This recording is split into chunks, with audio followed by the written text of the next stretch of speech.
See, that's my live face.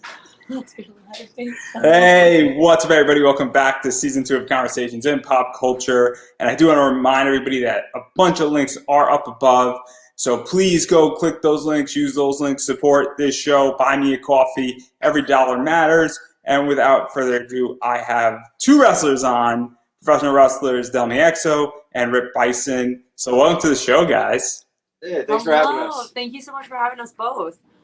Yeah, no, I am very excited because obviously I interviewed you, Delmi, before, and actually this is technically the second time.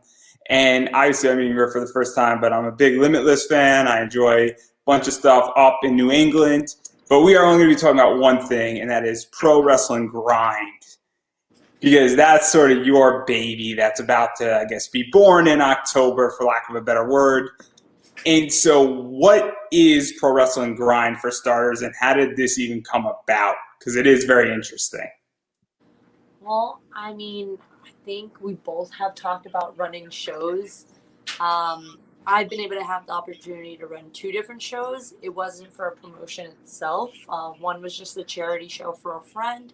And then the second one was just a kind of like a brewery show that me and Ashley did. It was just, for fun that we threw together. And Rip was actually a lot more serious about the whole promotion aspect of that. So I'll let you take over the second part of the question with that. Yeah, I guess really just wanted to start running our own shows. I mean, collectively, we've both been in the business for, 18 years now collectively. And we just started having a lot of ideas about, this is what I do, seeing some guys wrestle around. So we've been traveling all over the country and seeing a whole bunch of guys wrestling going, what if this guy wrestled this guy? And so what? And then all of a sudden you start thinking about it and you're like, I have a card now. So what if we could put that card on a show and get people in the building? Then we have ourselves a show. So that's really where it came off. And then finally it just came to a head about 2 months ago where we said, you know what, let's just start buying stuff for this and let's put some money into this idea and get it going. So it's not just a dream, now it's reality. Yeah, kind of forced us into making that leap of faith finally. And then to even go further, because obviously the two of you have taken a big leap of faith where you actually purchased a ring. And you sort of teased it out a little bit on Twitter, and then eventually, I think a week or 2 weeks later, you explained sort of why you bought a wrestling ring. But that's a big commitment in a lot of ways. And so what was that like? Because obviously now this is not an idea anymore. It's actually happening. When you go out and buy a wrestling ring, you're taking a bunch of steps. And so what was that like? Because it's huge to say, hey, now we're definitely inching and running towards this. Yeah, it was a big commitment for us to kind of buy like the wrestling ring. Our thought process with it was kind of, if we can't run the wrestling promotion right away, at least we have a pro wrestling ring that we can, one, rent out. You can gain money from that, doing rental fees. You can maybe set it up in a building and at least you have a different place where you can practice on your own before you, accumulate whatever it is that you need to start running a promotion. For us, we're fairly ambitious and things that we have to do things right away if there's something that we want to do. I'm not that much of a patient person. I don't think you're that patient. So it's not really patience. It's more of I never did the step, always thought I've been talking about getting a ring ever since I started wrestling. Yeah. So you but definitely want a ring. I wanted a ring so bad, and then finally when we started seriously talking about running a show, we're like, well, let's cut out the middleman. Let's not rent anything from anybody. Let's just be in charge of this. And so what's the first step to a wrestling show? Well, you need a ring. I mean, I guess you don't need to. There's plenty of no ring shows going on now all over the place, but we're not running a no ring show. We're running with a ring. So our first step is obviously get the ring, and then build around that. And that's something that's very interesting because obviously there's a few ways where a bunch of companies just rent rings. And obviously I've never ran a wrestling show. I've never rented a ring. I don't know if I'm ever going to, maybe, who knows, but it's this idea that if you have a ring, you control it. And there's a lot of things that you can do when you own your ring. and that you have it versus saying being dependent on somebody else. And it's a whole, business side that I think a lot of people don't understand, that, well, things can get complicated if you don't have a ring. You're beholden to somebody else. They could always change the price on you and a variety of other things. But if you own it, you control it. And at least we know the ring's going to show up to the show. Yeah. At least we know the ring will be there. We don't know about wrestlers, but we know the ring will be there. We'll just wrestle each other 6 times. It'll be fine. Hey, if Tony Deppen can wrestle a broom, I'm just saying. That's all I'm going to say is that I think 2 of you could easily wrestle a broom and make it look good. And so that's something that I think is super interesting as well, where there's a lot of ownership, I feel, being presented. And then the other thing that's a big thing, and it's sort of, I guess, the first pillar, is that both of you love Japanese wrestling. You're heavily influenced. I think, Rip, you spent time in Japan. I know, Delmi, you spent a bunch of time in Japan. Oh, I wish I went to Japan. It seems like from all I do is watch Japanese wrestling, but that's the goal still in my career, is to get over there. But she went over there for how many months? 3 months with Marvelous. And I did go over during high school, but that was separate from wrestling. That was just part of my Japanese program that I was in. Japanese culture itself has been a huge influence for me. It's something that I followed as a kid with anime, and as I got older and into high school, I was able to study it as a language and its culture. And it's kind of crazy how, being with Rip, we both have that kind of admiration towards it, towards the wrestling and towards just the way they do things in general and the way they present things. I really love how respectful they are towards the sport, and that's something that we kind of want to bring over to the Western Massachusetts area that hasn't seen maybe that kind of style yet. And there's a lot of stuff going on. WWE has pretty much made it clear that they take guys and then they teach them the NXT way and they teach them into the main roster way.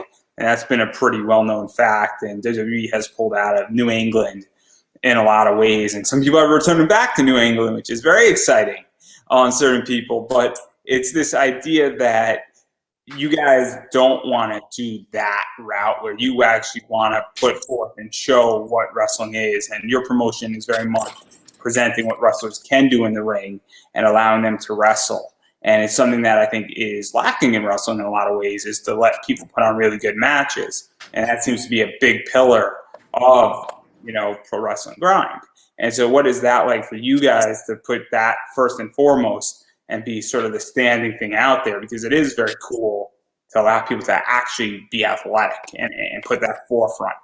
Well, I think around here, and this isn't a knock against any promotions around here, there's a lot of shows that just have their lack of better term, they're like fun, party kind of shows. And I think there's a big fan base that they love that style, but they want another style where they can actually go in and watch it and be like, oh, these guys are actually fighting. And there's a desire there for that. Hell, even when we announce people and stuff, there seems to be a big excitement to see what we can do or put together with this. So I think there's a market that hasn't really been touched in this area of that. And I think we're just going to try to exploit it. And, it's not going to take away from those other shows. It's just going to add, and then there's going to be a bigger wrestling community at the end of the day, Yeah, it's like how deathmatch wrestling is kind of its own separate thing. And I would never get in the ring as a deathmatch wrestler myself. I would get in the ring and do, my style, really emphasizing the drama and the storytelling in the ring versus that. But that doesn't mean that deathmatch wrestling is any less or any better than the style that we're going to portray. It's just there's different genres in wrestling, and this is the genre that we're going to tell. Yeah, and that's something that you brought up about New England, and there's a lot of promotions where a lot of them have a very fun vibe to them, and there's nothing wrong with that. I enjoy fun wrestling shows, and they tend to have sort of almost a storyline and very, very scripted. And there seems to be a moving agenda with a lot of these promotions to some degree, what they're trying to achieve. Sometimes it's 4 storylines. Obviously, social media comes into it. There's obviously vignettes. And I think there is something lacking of almost big fight feelings in wrestling right now. where, obviously, I mean, just to go into WWE again, because it's a perfect example, John Cena versus Roman Reigns is a big fight feel. But a lot of wrestling right now, I feel, isn't that way. And it seems like you guys really want to push that big fight feel and let people go and have this, fight and actually make it a competition versus, having it sort of fun and silly, which I think, again, as you stated, there's a place for that as well. But there is something lacking. And also, bringing in the Japanese style when it's legitly 9 to 14,000 miles away, depending on your travel, is also very cool in that regard. Yeah, I don't know about you so much, but I notice when some of my matches, when guys come up and they find out they're wrestling a Rip Byson match, that is the new lingo. Oh, you get the Rip Byson match now on the show. At least at Limitless, that's what it is. So it's like, oh, great.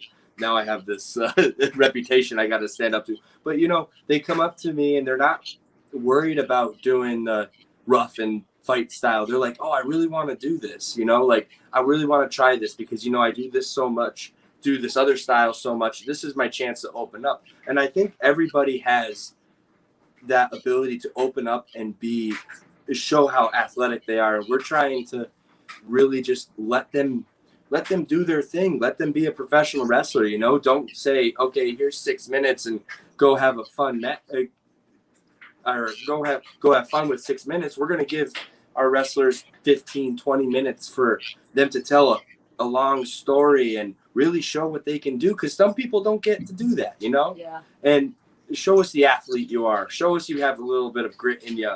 Rub some dirt in your wounds, It's like, I feel like everybody wants to do it. Just nobody is really willing to be pushed into that, and I'm hoping that with what we're trying to promote, we'll be able to push people into that, and we'll get some really great stuff. And even to follow up on that, because obviously, I'm a big comic book fan, and so there's two types of comics. There's one shots where somebody's telling a story in 40 pages, and there's an art to that, and that's a short story to some degree. And if you get your point across in 40 pages, great. But also sometimes I want a 50-issue arc where it's building up to something, and that it's also nice to have pacing in there.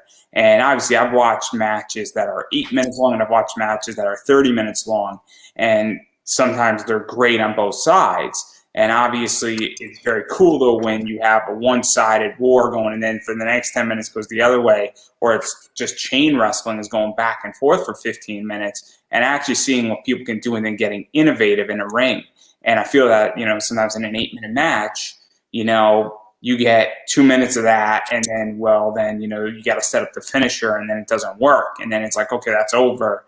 And it just almost feels like breathing, especially in between, like, you have 3 of those matches in a row on a card. And it's sort of, I feel, because some of these wrestlers are great, and then you see them in an 8-minute match, and you feel incomplete as a fan.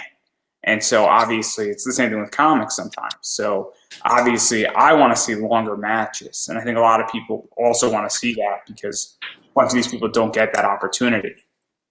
Yeah, let the wrestlers wrestle, It's like everybody, and like we're planning on running 6 to 7 match cards. So very short, or not short, but less matches. There's a lot of 12, 14, even 10 matches, I think, is a ton on a card, and they're trying to cram that into, well, it doesn't work out, but they were trying to cram that into 2 hours. It ends up going 3.5 hours, and the fans just get tired at the end of that. So we're trying to give a little bit faster, 2 hours. Everybody's focused for that 2 hours because the matches are a little bit longer. You can pay attention, and it's just showcase these guys that we're booking because, man, they're even out of the 5 announcements we've had, there's just so much talent already, and very proud with who we're able to get for this first show.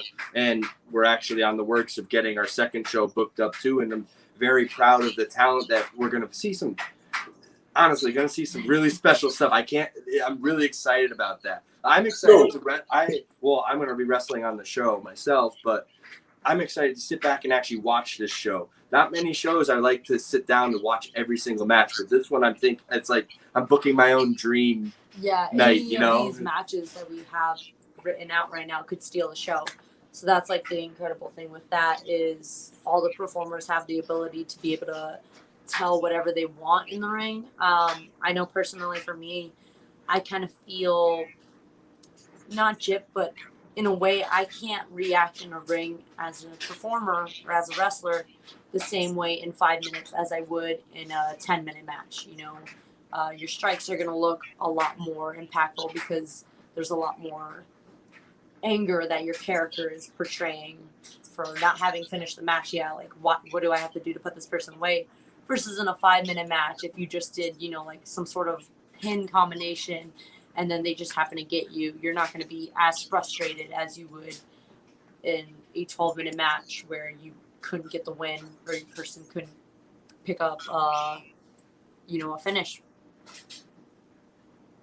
Yeah, there's a lot. I completely understand that, and as a fan, it gets annoying. And also, shorter matches aren't really believable in my world. When I'm seeing a 5-minute or 8-minute match versus a 30-minute match, even just seeing the wear and tear on a wrestler's body in 20 minutes and knowing that they're going to be finishing this thing up in 5 minutes and seeing them beat up a little bit, it feels more real. I mean, and it's kind of cool, like seeing some of your matches, Rip, with the CPP. Like those matches are wild, and you feel like it's a real fight. Yeah, I feel. I don't know how much longer I'll be able to do them, but yeah, no, it's just, and I find myself, it personally with me, I just like longer matches. I like being in there longer. I feel like it's more stressful to get the short matches out of the way, but I mean, I guess that's a little bit of selfish on my part, save it for the rest of the show. But yeah, I just, for this show, let's limit the amount of matches and let's showcase the guys we book. Let them do their thing and let's show how great they are, And that could be it doesn't have to be hard hitting. We don't want them to take 20 bumps in the ring, but they can start off with their take showing 20 bumps. 20 bumps is a very little amount of bumps. Need more bumps. I'm just saying, all the bumps. They can take that time and they can work a hold. Whereas I remember when I started, all I learned in the beginning was chain wrestling, and then I would start off and I would have 5 minutes to a match, and it's like, never mind, I don't get to do that. Then that's all I had to start off with, and I never got to showcase that. But someone who's a Kevin Koo, who that's what he does in a ring is he picks a body part. He has the time to show that and show that to the audience, and they can be able to interpret it. We're going to get to Kevin Koo in a minute because I got a funny Kevin Koo statement to make, and he might not like it, but that's all right. But anyhow, show up. But anyway, one of the things that's super interesting is that obviously you two are booking it, and as you stated, it's sort of your dream, and that you're putting a bunch of wrestlers and moving wrestlers around and seeing who could go up against who. And obviously, we're going to go through some of the people that you have brought, and signed already, and there's 5 so far, and there's going to be a bunch more. But what is this like for you to figure out, saying, okay, who am I booking? What matches can they be in? Because obviously, wrestling is now global in a lot of ways. Obviously, you don't need to pull out of New England. New England is very well connected, but you guys know a lot of people between the two of you.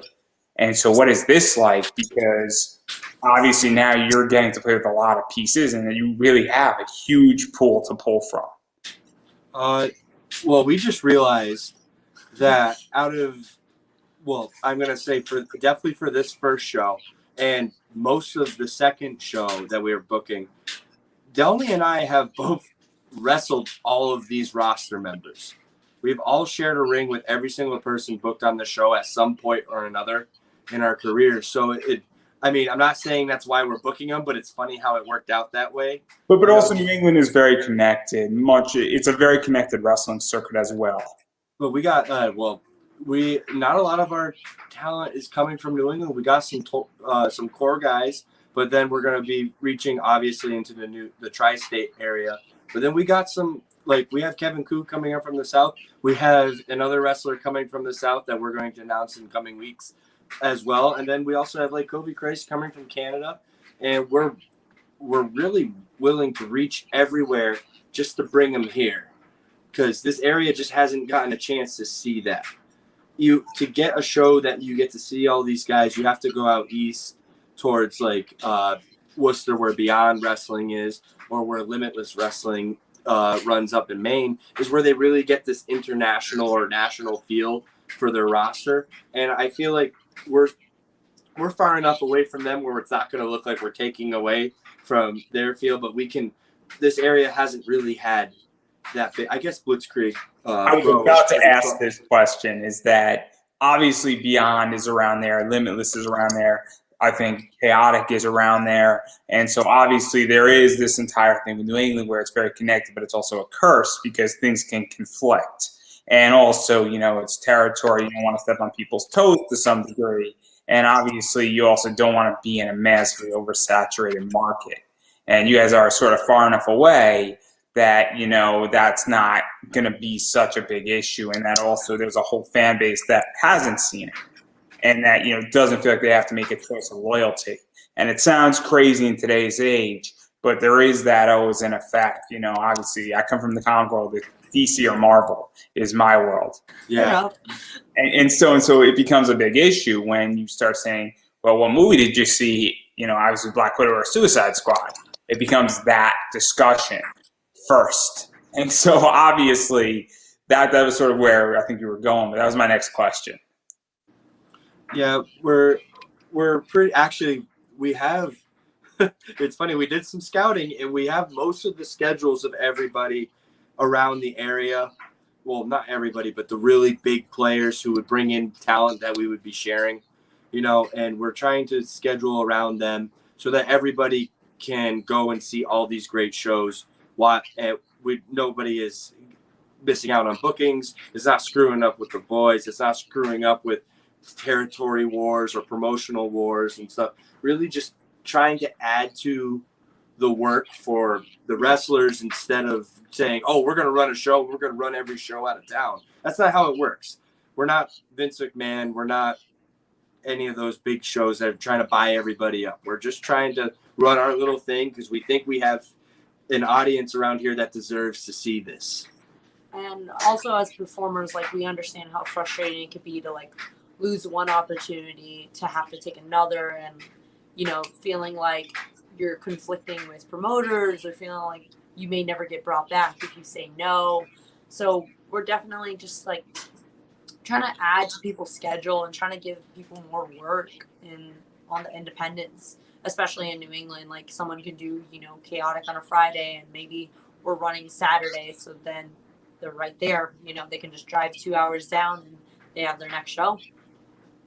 I was going to go there too, because obviously, you know, when you're bringing in talent that might be 6 or 8 or 10 hours away and they're doing a Beyond show and then Beyond's not that far away, you know, it's very economical for that wrestler, because obviously for them to drive another 4 hours for another show instead of having to drive 10 hours back, you know, or if they are driving 14 hours but they get 2 shows out of it, you know, obviously it's a much more, you know, bigger pocket and it's more worth their money, and it helps both promotions out in a lot of ways as well, just from an economic and time standpoint. Yeah. And so obviously that's something that's very big as well. So that's cool. And then obviously there's a lot of other stuff going on too. So obviously Matt Mitski was the first signing. Yeah, that's a big deal, and that adds a lot of, I guess, verification. So what was that like, having him the first one? He's killing it right now. He's scary. Frog Sport, great concept. So we actually do watch like MMA and UFC together with a couple of our friends. So when we were booking up the show, we knew if we brought in Mikowski, because they already have that interpretation of MMA and they're MMA fans, they would come and see him because they would want to see, you know, one of the legitimate fighters in the ring and see what he can do in a pro wrestling standpoint. And so that was definitely one of the first people we booked. Rip, you actually have a friend who does MMA. Yeah, and then I have a couple of buddies who actually have been up to Bellator, where Mikowski was very successful and stuff. So it's bringing over all these different fans too. Maybe it's not just the wrestling fans now. Now we have some MMA fans. Oh, they'll recognize him and they'll want to see what he can do in a wrestling ring, because maybe some of them don't know where he went. You know, I don't know if I honestly don't know if he's still interested in doing MMA, but if he disappeared, maybe this is a chance for them to reconnect with their with his fans in that sense and stuff. And also, he just fits our style. Man, that guy's an ass kicker, and he take no names. And I think that's a big stamp of this is what we're promoting. Here's Matt Mitski, we're not trying to force people into this position. We're trying to book guys that would do well in this type of show. So we're really trying to look into that, and so that's mainly a big reason why we're bringing him in. And also, he can do everything. He's been in trios matches, obviously the frog sport stuff. Thunder Frog's not doing too well from what I heard. That's a discussion. And he could do, silly matches as well. And then he could just do, crazy matches and do some sick stuff in a ring, obviously. And he's killing it up and beyond. And everywhere where he goes, he does really, really well. And so obviously that's a big name to come in which that, obviously I see that and I'm like, okay, this is going to be very interesting what he does and how he does it. And then he can do any style, and whoever he's matched up against is always such an interesting, style and match on what he does. Yeah, very excited to have him, definitely. And then definitely be coming back too. I have a feeling he's on your second card. It's I think a fair guess. Yeah, maybe you'll have to wait. And then another wrestler who's been around and she was on my other show in my podcast is Davienne was the second announcement. And Davienne is killing it, and Davienne looks like one of those cool kids just walking around. And so obviously Davienne's also very much a recognizable name, and she's been killing it up in New England and all over for that matter. So what was that like bringing her in? Because she could go with anybody as well. I started way back in the day. Davienne was the only training partner. She started a couple weeks after me, and so we were basically brother and sister at training for a couple months. And so I've always been paying attention to her career, and she's just super tough, and her style now is rough, tough, and gonna bang you up. Just gonna throw you around the ring, and that's and she's one of the best, if not the best, no offense, woman in New England in this area. So it's a great local, like a New England draw, like bringing her in. So very excited to see what she can do as well in this environment. But yeah, no, she was. I think she was one of the top of the list. Yeah, it was a no-brainer bringing her in. I mean, we've both wrestled Davey, so actually, I think Mikowski is the only person that we haven't wrestled. No, I wrestled him. I was in a tag match with him. Oh yeah, I was in that match. You were in that match too. You got beat up. I won that match. Yeah, you won that match, but you got beat up by Mikowski and by me, and then probably us together. And then obviously the reason why I bring up Davienne is because obviously, as you stated, she is sort of local talent, and that she is very much New England. And she's a name that if you are in New England and you're around in New England long enough, you're going to wrestle her. And it's very cool when you have that going on. And obviously, everybody who's been in New England for years has had some interaction with Davienne in a ring, whether you're teaming with her, up against her, or her interfering in some capacity. Obviously, she's a part of it, and so it's very cool on that front. And then you guys also brought in the main event, which are a tag team. And I know you haven't announced another tag team yet, but I think you're going to have at least one tag team match, and they're the opponents. No spoilers, guys. I know I'm rooting part of it. Just wait a couple of weeks. Actually, I think it's 2 weeks. They'll be announced. But what is this like bringing them in? Because they were just on AEW, and obviously they're getting attention. And that's cool as well, where obviously there's a lot of name recognition being thrown around here. Main event is personally, as of right now, my favorite tag team in America. And that's a big statement to say. I really love those guys. They're great in the ring. I've seen them have killer matches with the Sea Stars every single time they wrestle. It's not just like a one and done thing. Every single match they're in, it's something special. And I think that's what they are literally the definition of tag team wrestling. Yeah. And I think with Grind, we really want to showcase that. We don't want to just throw two wrestlers together and say, you're a team. We want to bring in these guys they travel the road together. They're wrestling in matches every other weekend together. Real tag teams. And I want to see what that they can do against another real tag team, you know? We're not just going to throw them against some people. We're going to bring in some great teams for them to face off against and stuff. And they're definitely going to be around more often than not. Yeah, I think that's like one of the most important things to me personally as a tag team wrestler is bringing people who work hard to kind of establish their tag team to be able to cross over into different promotions and bring people in like that who maybe they don't always get the opportunity to come in. Maybe they get thrown into other, scenarios, whether it's singles, whether it's tagging with someone else randomly on the show. And we also want to make sure that the tag match on our show is special, like it feels special because it is the tag match. There's a lot of times where you see a couple of matches that are tagged on cards, and it kind of gets a little intimidating in a way as a tag team wrestler. If I know another tag match is going out before me, I'm like, okay, I got to make sure I don't do something similar to what they're doing, or we don't repeat something and then the audience is like, oh, the last match did that. Like the first match is always going to look like they did it better because they're the one that they saw first. We want to be able to let them have the floor that night. Yeah, and to even talk about that, because obviously when two people team up who don't normally team up, it sort of, doesn't make it believable unless, they were forced into that situation by like a GM or something, and it's obviously story driven. But, when you have two teams that are traveling the road together and know each other and that, are like brothers or sisters in a ring type of thing, or like family in a ring, it makes a huge difference because you're like, okay, these people trust each other, and then they're opposing another team that trusts each other, and that this other team knows, all their moves, and that, it's almost like telecommunication between the partners, and that helps. And then on top of that, you also mentioned something very interesting as well, where it's this idea that if you have 9 tag team matches in a row, maybe if the entire card was actually all tag team, it really wouldn't have the same effect. But when you have 3 tag team matches, it starts getting watered down significantly, and things don't become special anymore.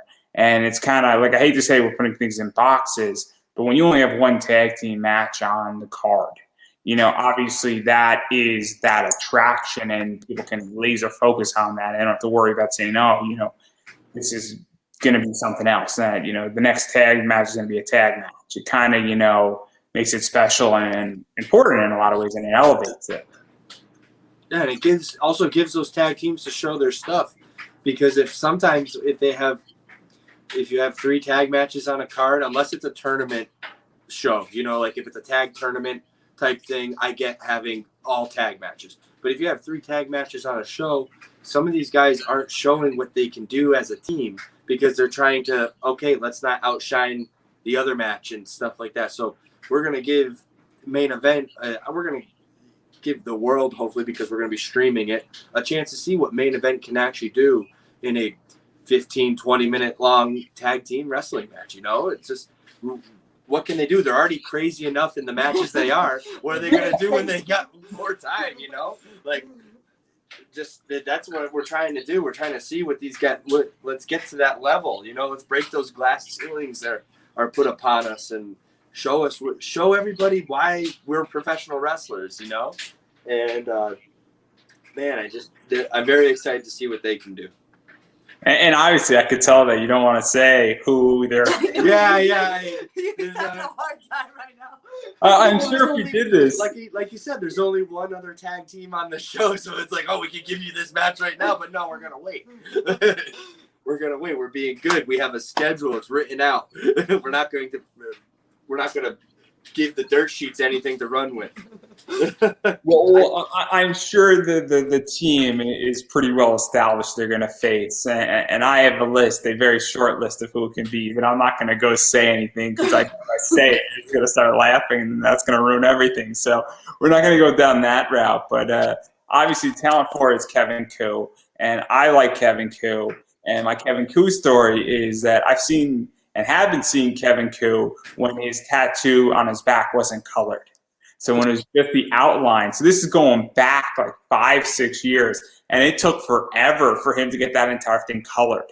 Like it legitimately took him like 4 years to get that thing colored. Oh. I can just imagine like every time he sold a couple t-shirts, like just straight to the tattoo parlor to get like a little bit.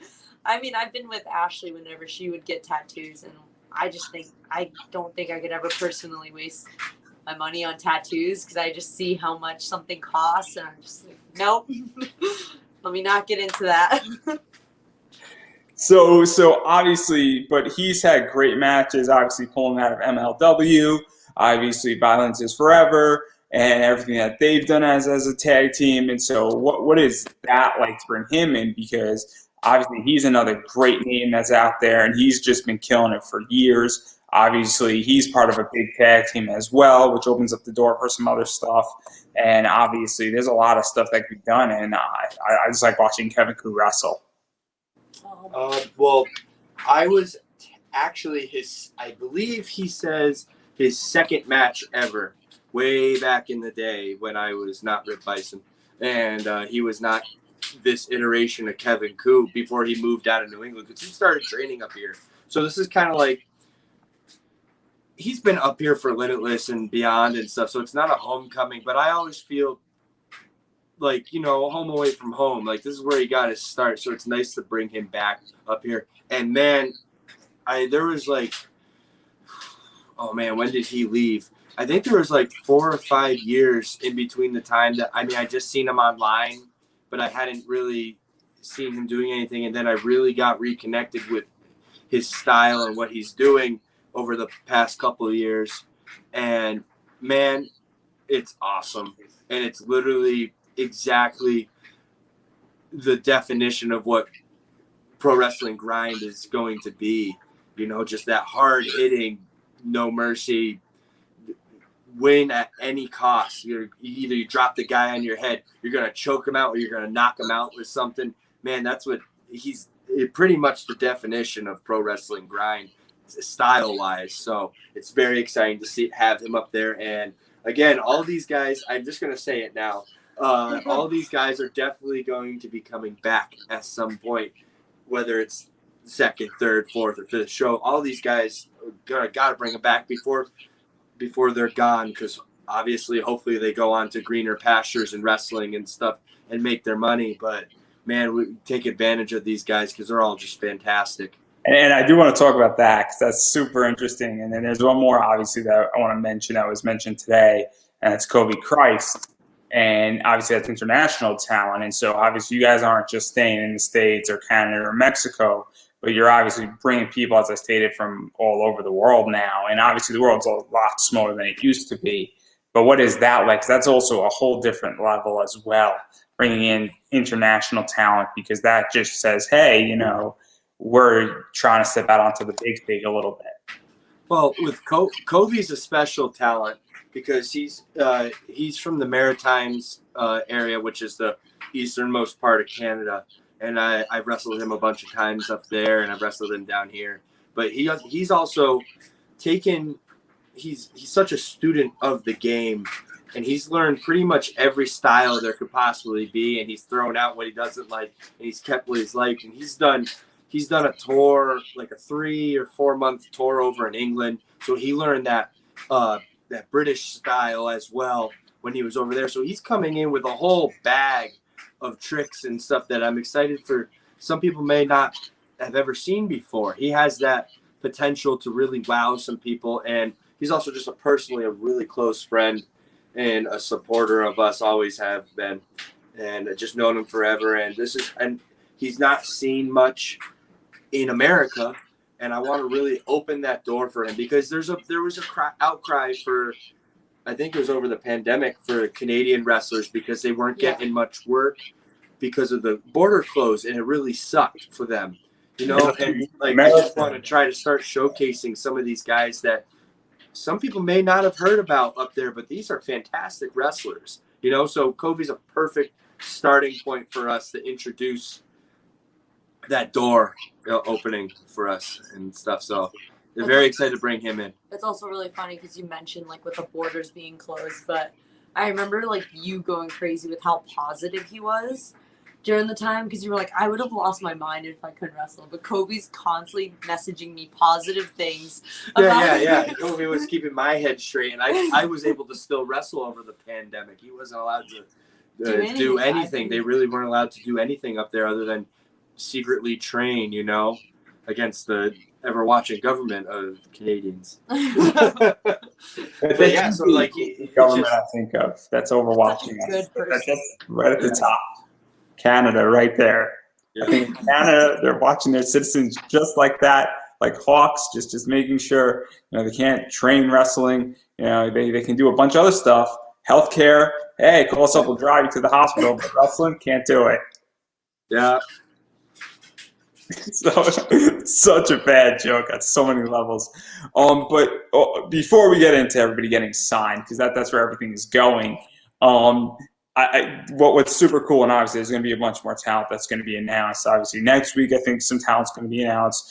2 weeks from now, we're going to find out who the main event is wrestling, and then a few other people. And then obviously, I think there's only like 14 or 16, wrestlers collectively.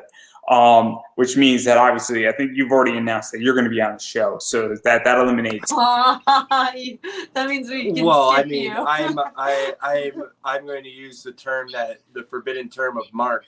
I'm a mark for myself, so of course I'm running a show. I'm going to put myself on the show. I'm free talent. I'm not costing money. Hey, if I run a show, I could tell you who's my tag team partner. And it's going to be phenomenal, and he's going to get angry when I say it. But me and Killian McMurphy are tag teaming up, and there you go. Going to be Shattered Emeralds for Sonic the Hedgehog. So there you go. See, that's the best part. Also, and actually going into why I'm booked, because I know there's probably going to be some butthurt people. Oh, why is Rip wasting a spot on his brand new show on himself? Well, see, here's the thing: is I also have. I don't know if it's ego, but I think confidence. I want to give motivation in the sense that I want everybody who's not in my match to have a better match than the booker and the promoter. I want it to be a goal for them to go out there and out wrestle my match. I'm not saying I'm the best wrestler in the world, but I want them to have that chance. Oh, I had a better match than the booker on the show, Yeah, he may have booked himself, but my match was way better than him. I want that. That's my little challenge to it's like, it's friendly competition. I'm not the best wrestler in the world. I'll never, ever say that. But if you're booked on my show, I want you to be better than me, Because, if you're not better than me, why book you?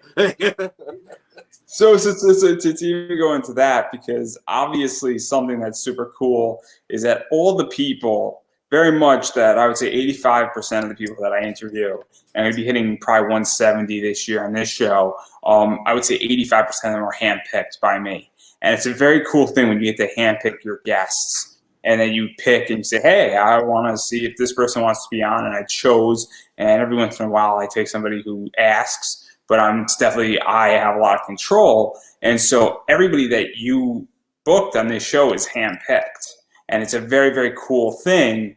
And not every wrestling show is run that way. Sometimes, obviously, sort of things fall into place, and sometimes it's asked, but sometimes there's a committee vote sometimes with wrestling shows. So what is this like for the both of you? Because obviously it's very hand-picked, it's very hands-on, and you can say, hey, I don't want this person on my show, or I'm not interested in having, and nobody's telling you who to book, how to book it. There's no committee vote, unless there is between the two of you, and that's something we don't know. But obviously, what is that like? Because it is very cool when you say, hey, this is the card I want to build, and this is what I think is the best wrestling card out there for what we want to accomplish at this show, and you can't tell me who to book and who not to book. Well, we have a list and it's somewhere laying around here, of about 75 wrestlers that we wrote down, said these people fit what we want to do, you know. And obviously we've gotten messages from other wrestlers just saying, hey, we want to come help out, and if you have a spot type of thing. But like we already have a list right now. We'll get to them as we sprinkle in more and more people or run more often. But it's just, man, we don't necessarily owe anybody anything, and not saying that in a bad way.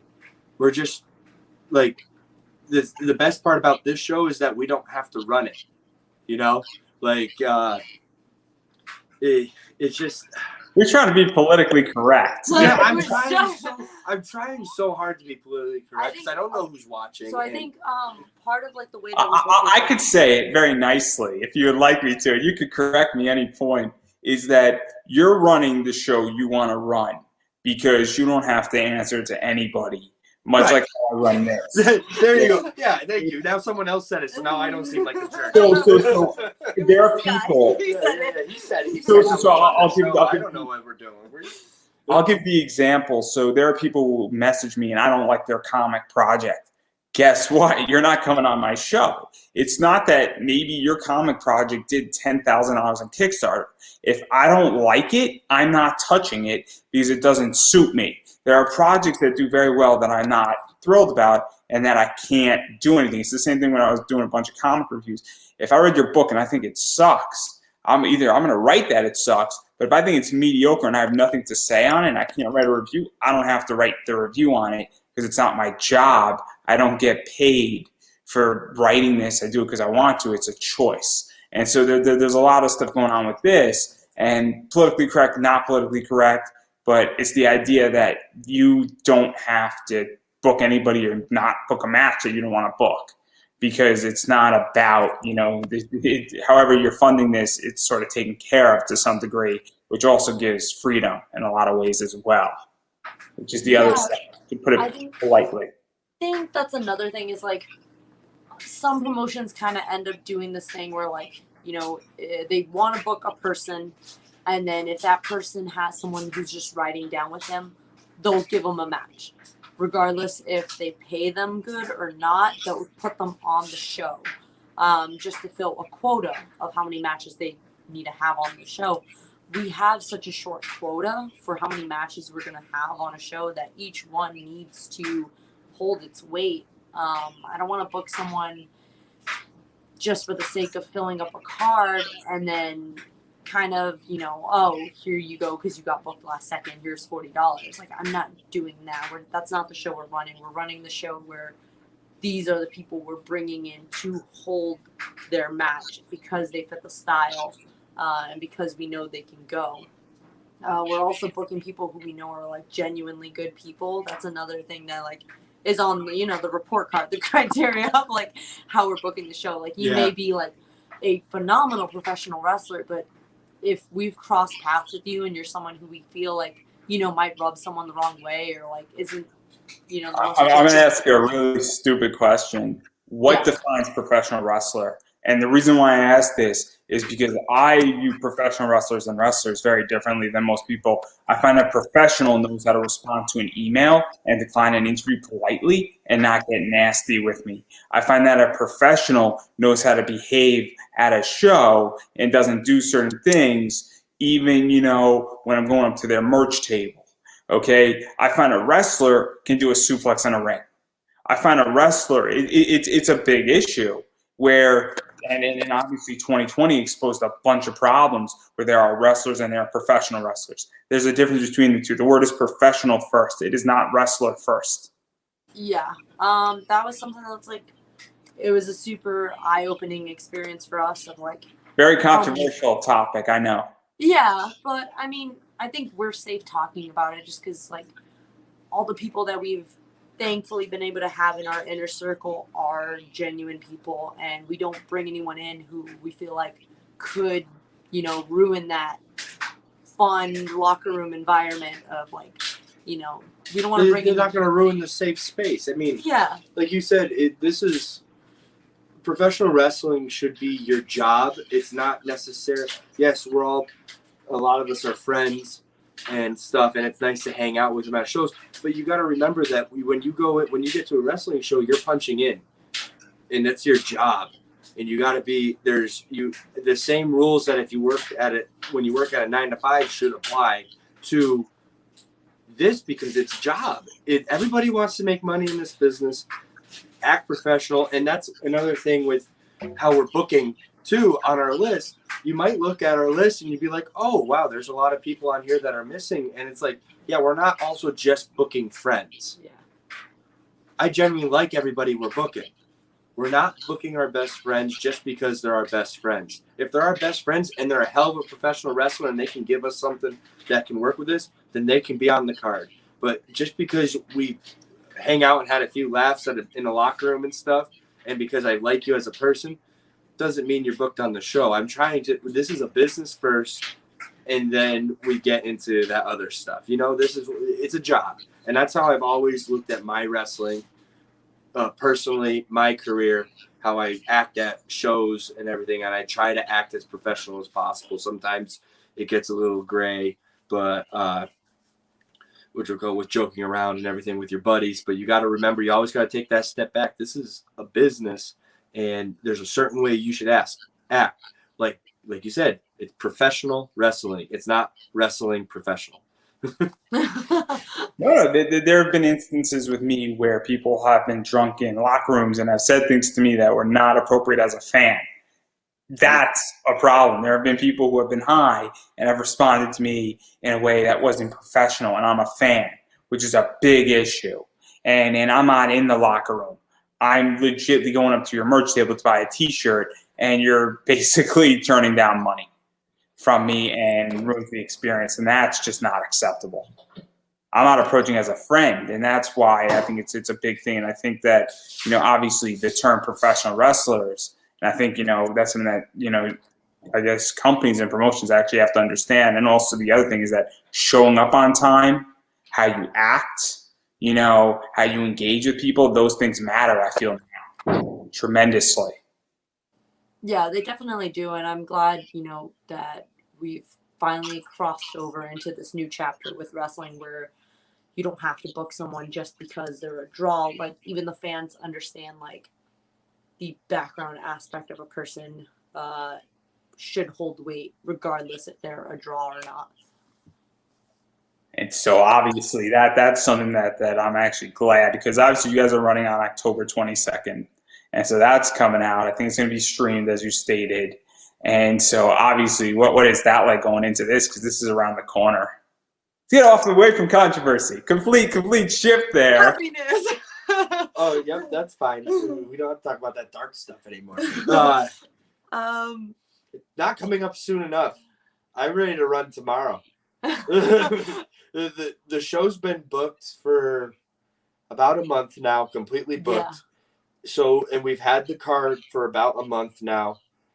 So we already know what we're having. So now we're just slowly using this time to really promote and get people interested, so that we don't just have an empty building on the 22nd. So that's why it's taking so long for us to give these out, because we know that we're trying to keep interest there the entire time, instead of just blowing our load per se and letting everybody know what we're doing in the first month, and then it's still 3 months away. Well, we know that you're booked every card now, so. Yeah, I don't have to be booked any card. I might suck, and I might unbook myself. I might have to put you in. No, we need free talent, so you can do it. There you go. Yeah. and so obviously, I mean, you're inching towards that, and then obviously, and I'm about to get back into a controversial topic slightly, but obviously the world is still messed up from COVID and all that stuff. And so what is that like, being in effect for you guys? Because obviously I don't know what Massachusetts looks like. I'm in Connecticut. Obviously everything is crazy. I don't think anybody knows fully what the hell's going on with all this stuff. Obviously I'm vaccinated.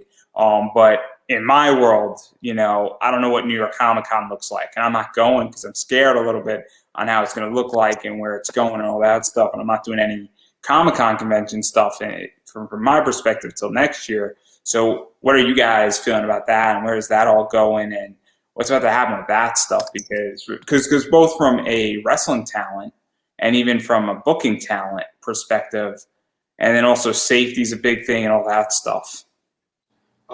We're going, as we can't be in control of the fans that show up and pay money for a ticket and show up.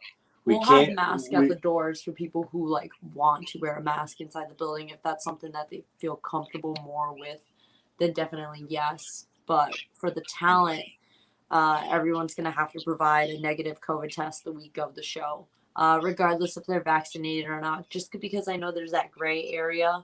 I'm not sure when the new Delta vaccination is going to be available. Or Lambda too. There's like another one that just popped out, which is crazy. It's a very wild situation going on. Yeah, all we can do is be responsible for the people we book, and that's including talent and crew.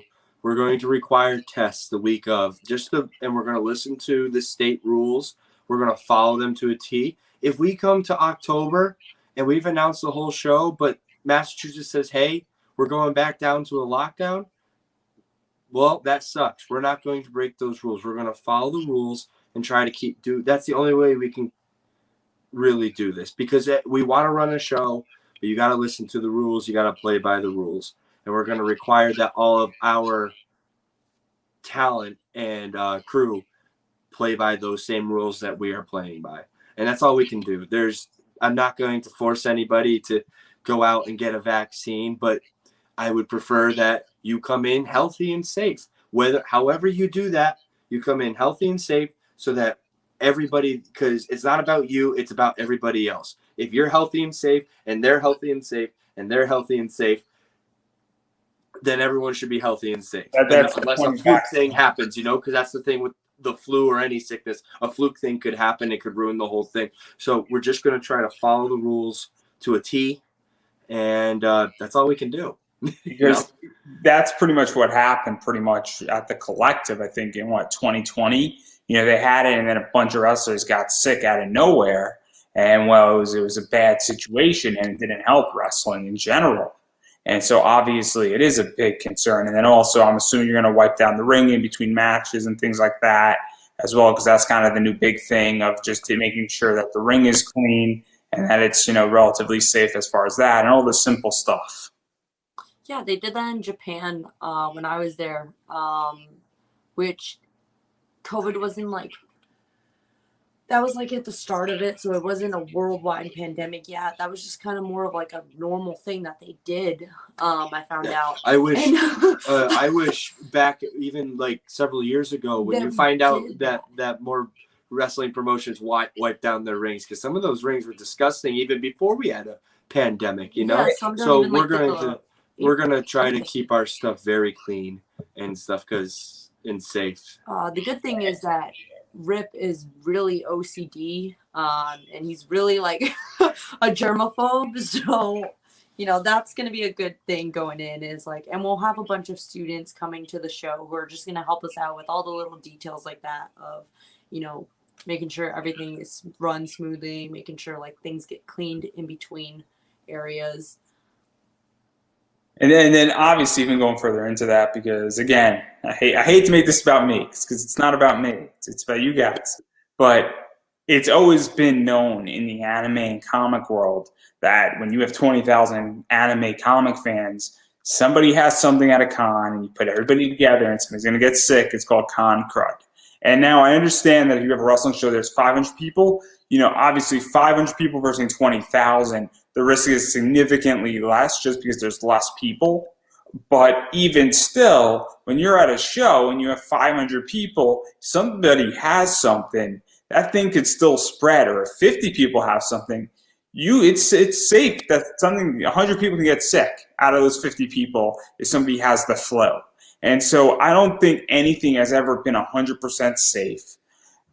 So I think it's very important to wipe down rings and things like that, because obviously that makes a big difference for your talent and a variety of other people around too, because God forbid a wrestler has something and they just don't know it, and obviously that's something in there. So I think it's very important to have, rings clean and also have some spacing and things like that, because it makes a big difference. And it's just a little bit of safety goes a long way, I feel. Yeah. And we're also going to be under that capacity of 500. We're looking to just keep it at like 200. Well, the building capacity is only 200. We're going to listen. We're not going to be one of those shows who the building goes, oh, you got 200 people and you try to squeeze in 300. Yeah, no, we're going like, to listen to that because shoulder. Well, also you don't want to deal with fire marshal coming in and shutting down the show and stuff like that. We're going to keep to the rules. Like I said, if there's rules set, follow the rules and everything will work out fine, or should work out fine. And then to even go further, because one of the things that also I feel helps wrestling now is that everything is being streamed. And I think you mentioned that this is going to be streamed. I know it's going to be videotaped at the very least at this point, because every show now is videotaped. And so I think, is it going to be streamed? It probably won't. This one probably will not be a live stream. It will probably go up after at some point. We're still trying to figure out what streamings are. Like, we don't know if we're going to do Fight or IWTV or and we haven't signed any contracts with that yet. But it's going to be on one of those, because you need to have your product be seen. This is welcome to Wrestling 2021. If you're showing a show that's not being seen, or being streamed or aired or videotaped, why are you running a show? And so obviously the reason why I bring this up is that obviously this first one's not going to, but obviously going forward, that also helps in a lot of ways as well with capacity and breaking even, because now, obviously I live in Connecticut, so I'm not that far off. It will be a one-day trip for me because I'll just stay in a hotel and I'll come back home. But, somebody who lives in California might be interested in watching this, but they're not going to fly into, Massachusetts. Yeah. But they might want to watch it. Because, well, they obviously know Beyond, they know Limitless, and they're like, oh, I know Delmi, I know Rip. Obviously I want to see what their show's going to be. And so that's super important. And that also changes the game tremendously, because it changes your gate in a lot of ways. And I hate to dive into the business, but it makes the difference between profitability and not profitability now. And it's a huge difference. And that also probably takes some stress off to some degree, knowing that if you have, on one of these, IWTV or Fight, and if it's a buy-in or it's part of a subscription and you're getting a cut of it, that helps tremendously. Yeah, it's just eyes on your product. We're producing a product, so you want people to see it. You want people to buy into it, whether if it's streaming or if they're watching it a week later when it airs. Because I know Limitless has a lot of success with. They don't often stream live. They often film it and then they release it later that month, and they still get they have the local eyes on it, and then the rest of the world gets to see those matches and stuff, and it's just good. It's good all around. And then also just getting into, big libraries. As I stated before, one of the things is that it's on demand that matters. It's big libraries that matter. And then it's also complete customization are the three things that are going to be dictating entertainment for the next 10 to 20 years. And obviously we see that with big entertainment, Disney Plus, AT&T, with, Warner Media and what they've just done. And Time Warner Media, obviously Discovery, Hulu, Peacock, huge libraries. And also a lot of this stuff is on your time that matters. And then obviously I come from the comic world where now everything is becoming customized as far as what rewards you want on Kickstarter. So obviously that's going to be the future. And I feel like obviously if this is on IWTV and I can watch it at 4 in the morning or I can watch it at 4 in the afternoon, I'm more likely to watch it, even if it has a premiere as well, which is the other thing too, which is cool. But like sometimes with Limitless, I'll watch it a day later because I'm busy. Yeah. Yeah. And so obviously I think that's a big, big thing going on. And so obviously I do want to talk about tickets. So what's going on with tickets? Because obviously people like me might want to come. I know that Justin Del Rio might take a road trip up there, and he's a friend, so he's in Connecticut. And there's a bunch of other people in Connecticut that I know that are crazy wrestling fans. So who knows, maybe we'll all take a bus up there. And there you go, rent a party bus. Yeah, have a big Connecticut party bus show up to the show. That'll be good.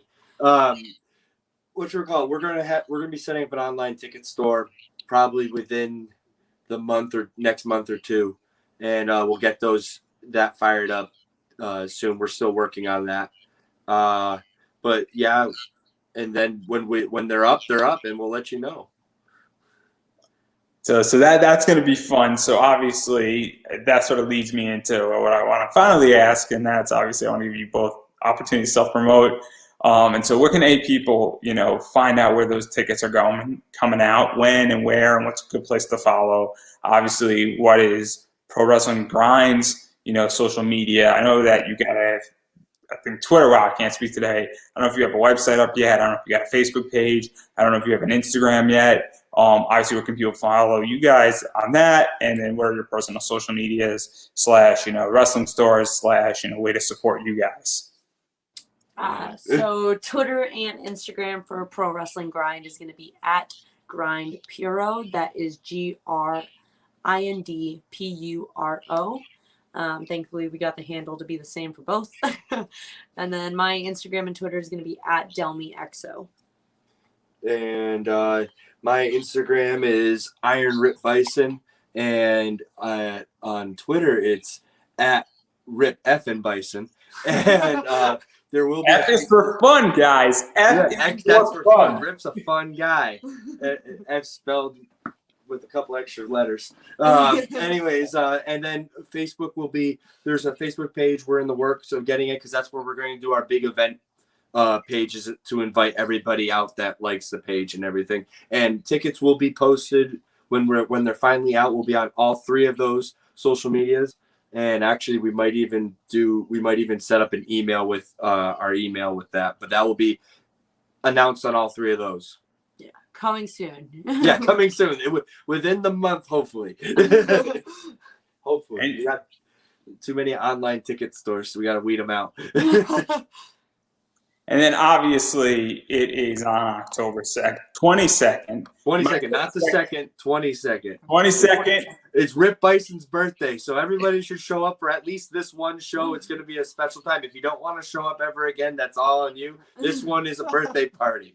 So everyone come. It's 2 birthdays. It's Rip Bison's birthday and it's Pro Wrestling Grind's birthday. So 22nd of October. This year, not next year. This year. So your birthday's only this year. Oh no! Don't say that. Yeah, I stay the same age until I just disappear. That's such a bad joke. But having said that, obviously, Who Made You is the show. Obviously, October 22nd. I'm going to figure out if I'm going to go up depending on my circumstance and if I have a ride. And if me and Jason Del Rio can find a party bus, we'll show up with like 50 people, and it'll be crazy. It'll be 50 people and then the other 100 people, more or less, and we'll drown out all of the good guys. So expect a big cheer for the heels if we do that. You can cheer for whoever you want at the show. But all joking aside, obviously, you guys should go check out their social media, follow them. It makes a big difference. Their Twitter is brand new, and all of the people who are going to be on the show are being announced there every single week. Obviously, there's been 5 so far. I guess any updates, because things happen in wrestling, will be announced there as well. Tickets will be announced on Twitter, obviously the Facebook, Instagram, all that stuff. Obviously, I think Delmi and Rip, you guys are going to retweet off of Pro Wrestling Grind as well. So if you somehow miss it because things get lost in Twitter, or if you are in a Twitter fight with somebody right now, or something that I don't want to talk about. And no, it's not politics. It's not politics. Unfortunately, people don't like Thor or Sailor Moon, but that's a different discussion.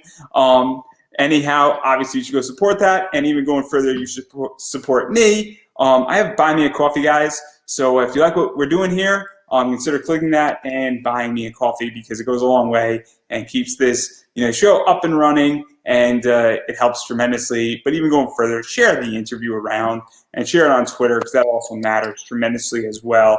And I'm going to give both of you the final word, unless you guys want to wrestle for it. And you can do it on this cool show coming out on October 22nd.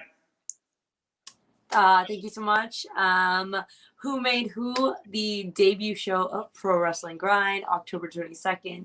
If you can't be there, definitely just follow us and stick along to the journey. And for those who can make it, tickets will be on sale soon. So definitely get on down to East Hampton. It's going to be a great show.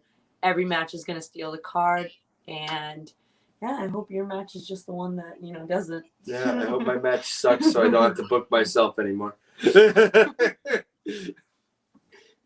Well, I don't think I could have said that any better myself. So on that note, it's a wrap.